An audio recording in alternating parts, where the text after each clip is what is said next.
Good afternoon. And so today we celebrate this beautiful feast of the presentation of the Blessed Virgin Mary. It's celebrated annually every November 21st, and we commemorate this feast where the Blessed Mother, as a child, was brought by her parents. You remember the parents' name? Anne and Joachim, right?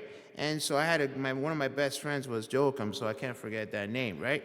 So, they presented her daughter, and tradition says that, Joachim and Anne had difficulty having children. So they're really, really grateful to bring the Blessed Mother to the temple and consecrate. That's what the whole point of bringing the children to the temple was, to consecrate them to God. Amen? Right? That's the whole point, right, that they had, right? But it's interesting that the celebration of this feast was first documented in the 11th century in the Byzantine Catholic Church.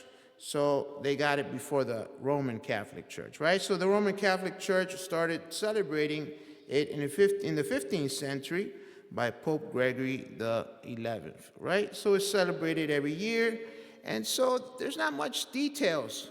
It's just all about tradition and the fact that, yeah, of course, if Anne and Joachim were very faithful Jewish parents, that's what they will do.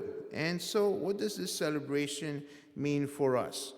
We know that this celebration means so much to us. In fact, how about this? First thing, we got to love our Blessed Mother, amen? We got to love her so much. I got to tell you, she's being attacked these days, huh? And you heard all these documents about her and stuff. What's going on? We can't attack the Blessed Mother. We got to love her, right? And don't be afraid to love her so much, because you can never love her more than her son. You got that? All right. So for me, that's what my grandmother, she's the one that taught me the Hail Mary. She's the one that taught me how to pray and the rosary. She was my first influence to have a love for our Blessed Mother. And why? Why should we have that love to our Blessed Mother? Because she's a great example, the greatest example of the faithful disciple.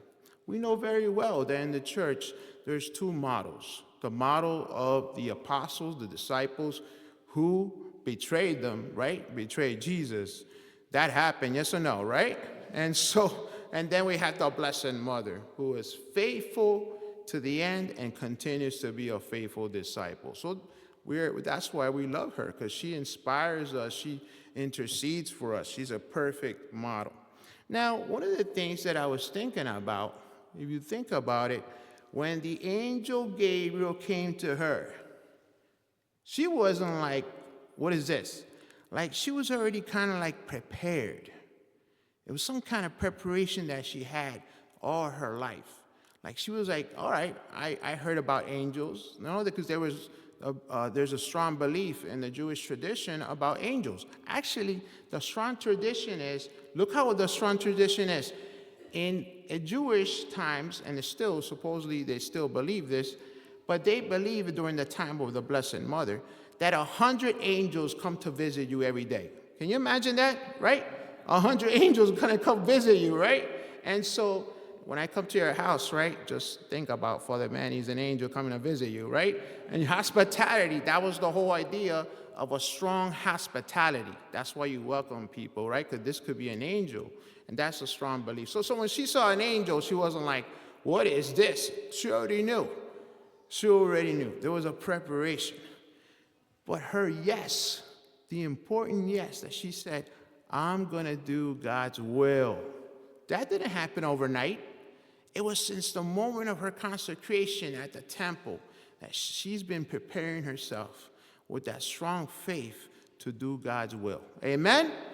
Huh? You see that? So it wasn't like overnight that she said that yes. She was already prepared. So for us, in our faith, we're called to be prepared, to prepare ourselves.